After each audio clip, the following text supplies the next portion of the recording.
What's happening, everybody? Golf of America man Jason here. Welcome back to sunny Gulfport, Florida. It's a little after 0700. Sun is blazing down. Let's get these chores done. Today we're trying to get this Traeger up out the mud. Stored it at my brother's house for about a year. It hasn't been used. If you've watched the channel before, I mean, I've had this thing for a long time, probably about 5-6 years.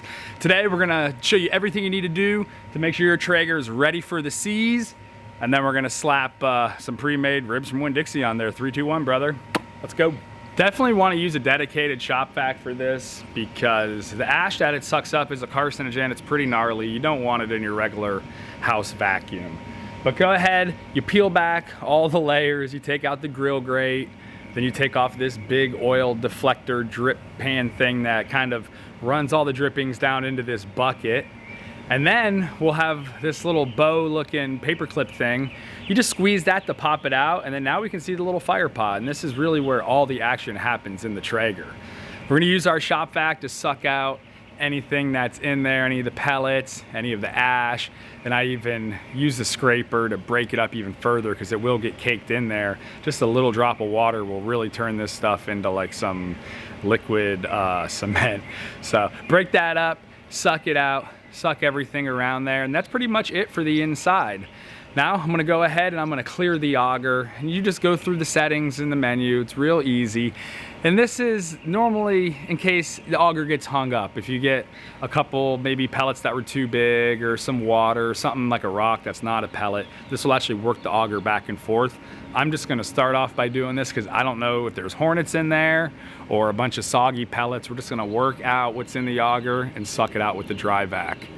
Now that the auger is clear, we'll go ahead and put some fresh pellets in the top, and then we're gonna hit prime auger. Just go through the menu, prime auger, it's a 2-minute thing, and you'll actually be able to see the little pellets come out. While we're waiting on our auger to prime, we'll go ahead and hit them grill grates with some Purple Power. I don't really grill too hard on this, so the grates aren't too beat up or dirty, but just get anything that's kind of big or that might catch on fire off them. And then once they cook in the Traeger, we'll really be able to get them good with the grill brush. All right, auger's primed. I'm gonna go ahead and crank this bad boy to 5 hundo. I wanna see if it can get it all the way up to temp, and also just make sure I can cook off any other little pockets of grease or something that I might not have seen when I took it apart and did my inspection. Also, when you use these things, you really do wanna preheat them. They don't really retain their energy too good. So get it up nice and hot, hotter than you're gonna use it, and then bring that temperature back down. With the Traeger just about at 500 degrees, I know that this thing's operating. It's pretty clean on the inside. There's not too many crazy chemicals or anything really to burn off, because the only thing I used was that Purple Power on the grates, and I rinsed it off completely. The rest I just scraped off. I think it's time to get it back down to temp, get some meat on this thing.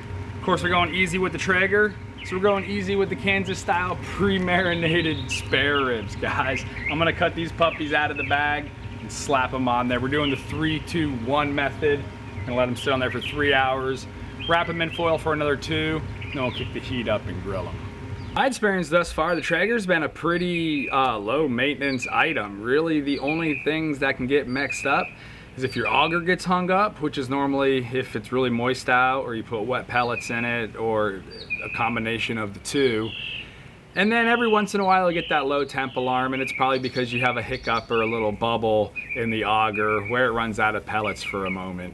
But once you get beyond those two, there's really not much besides keeping your thermostats calibrated, which I do have a video for. I'll put a card up here if you want to check that out. But for today, we're just going to be going through some basic maintenance you should be doing a couple times a year, but definitely do it as the summer kicks off.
you.